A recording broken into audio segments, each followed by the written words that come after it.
Dalam surat Maryam ayat 26 Allah Subhanahu wa taala berfirman, "Fakuli wasrobi waqarri aina." Makan dan minumlah dan bersenang-senanglah. Maka salah satu membuat happy seorang ibu hamil itu ternyata satu dengan makanan yang enak.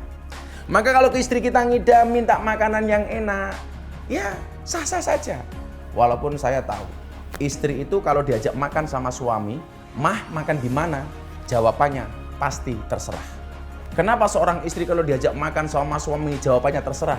Karena istri pernah punya pengalaman salah milih makanan. Ya, yang dilakukan oleh Siti Hawa ketika di surga. Lah, istri mendapatkan makanan yang baik supaya happy, itu haknya. Makanan yang enak, minuman yang lezat, itu haknya, boleh-boleh saja. Dan bahkan boleh kemudian dia bersenang-senang. Selama ingat, tidak berlebih-lebihan. Kenapa? Karena Allah mengatakan, "Innallaha la yuhibbul musrifin." Allah itu tidak menyukai orang-orang yang berlebih-lebihan. Pertanyaannya, ada nggak sih orang yang hamil mempunyai keinginan yang berlebih-lebihan? Saya punya pengalaman. Satu saat saya pengajian di sebuah kota di Jawa Tengah, di Kabupaten Klaten.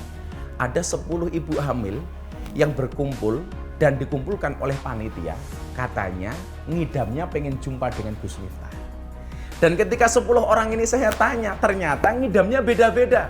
Satu ibu hamil saya tanya, "Bu, ngidamnya apa?" "Pengen jambak rambutnya Gus Miftah." Kurang ajar banget gak sih gitu. Yang kedua saya tanya, "Bu, ngidamnya apa?" "Saya pengen nyubit Gus Miftah."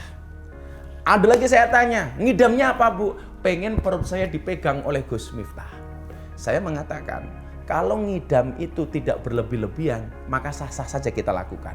Yang menjadi persoalan adalah ketika ngidam ini berlebih-lebihan, maka jatuhnya bukan pada ngidam tetapi nafsu. Dan kalau nafsu ini kita turuti tentunya tidak boleh. Makanya sekali lagi para suami, kalau istri Anda ngidam dan itu tidak berlebih-lebihan, normal-normal saja, ikutilah. Karena seorang istri harus happy, harus senang supaya melahirkan bayi yang luar biasa. Pertanyaannya kemudian adalah, kalau ngidam ini tidak kita turuti, akankah berdampak buruk pada bayi? Jawaban yang paling rasional adalah, kalau toh kemudian ada dampak yang kurang baik kepada bayi, sebenarnya bukan pada persoalan ngidamnya, tetapi karena ibu secara psikologis dia tidak happy. Dia merasa keinginannya tidak dituruti, maka kemudian dia menjadi stres. Nah, gara-gara stres ini tentunya akan mengganggu jabang bayinya, akan mengganggu janinnya. Sekali lagi, Al-Quran mengatakan, "Fakuli wasrobi waqarri aina." Makanlah, minumlah, dan bersenang-senanglah.